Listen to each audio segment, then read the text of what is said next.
2024 IPL தொடரில் Gujarat Titans அணிக்கு எதிரான லீக் போட்டியில் ராயல் சேலஞ்சர்ஸ் பெங்களூரு அணி இதய துடிப்பை எகிற வைத்து வெற்றி பெற்றது.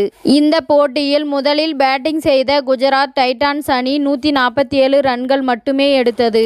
அடுத்து சேசிங் செய்த ராயல் சேலஞ்சர்ஸ் பெங்களூரு அணி அதிரடியாக பேட்டிங் செய்து முதல் 6 ஓவர்களிலேயே 92 ரன்கள் சேர்த்தது. துவக்க வீரர் பாப் டு பிளெசிஸ் 22 பந்துகளில் 64 ரன்கள் குவித்து மிரள வைத்தார்.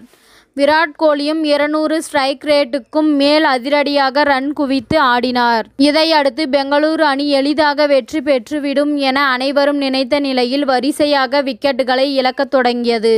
92 ரன்களுக்கு முதல் விக்கெட்டை இழந்து இருந்த பெங்களூரு அணி 117 ரன்களுக்கு 6 விக்கெட்டுகளையும் இழந்து மோசமான நிலைக்கு சென்றது.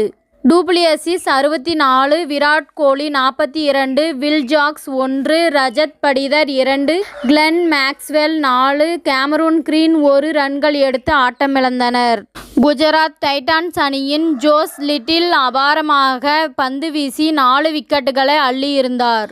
பெங்களூரு அணி 10.4 ஓவர்களில் 117 ரன்களுக்கு 6 விக்கெட்டுகளை இழந்து இருந்த நிலையில் தினேஷ் கார்த்திக், ஸ்வப்னில் சிங் களத்தில் இருந்தனர்.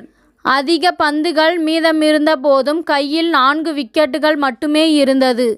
மேலும் வேகமாக விக்கெட்டுகள் சரிந்ததால் பெங்களூரு அணி தோல்வி அடையுமோ என ரசிகர்கள் பதற்றம் அடைந்தனர். பின்னர் அனுபவ தினேஷ் கார்த்திக் மற்றும் ஸ்வப்னில் சிங் விரைவாக பவுண்டரிகளை அடித்து பெங்களூரு அணியின் வெற்றியை உறுதி செய்தனர். 13.4 ஓவர்களில் வெற்றி இலக்கை எட்டி பெங்களூரு அணி 4 விக்கெட் வித்தியாசத்தில் வெற்றி பெற்றது. இத்துடன் இந்த செய்தி முடிவடைகின்றது. நன்றி, வணக்கம். மீண்டும் அடுத்த வீடியோவில் சந்திப்போம். மேலும் இதுபோன்ற சுவாரஸ்யமான தகவல்களை அறிய தமிழ் சிறை சேனலை சப்ஸ்கிரைப் பண்ணுங்க, ஷேர் பண்ணுங்க, லைக் பண்ணுங்க மற்றும் கமெண்ட் பண்ணுங்க.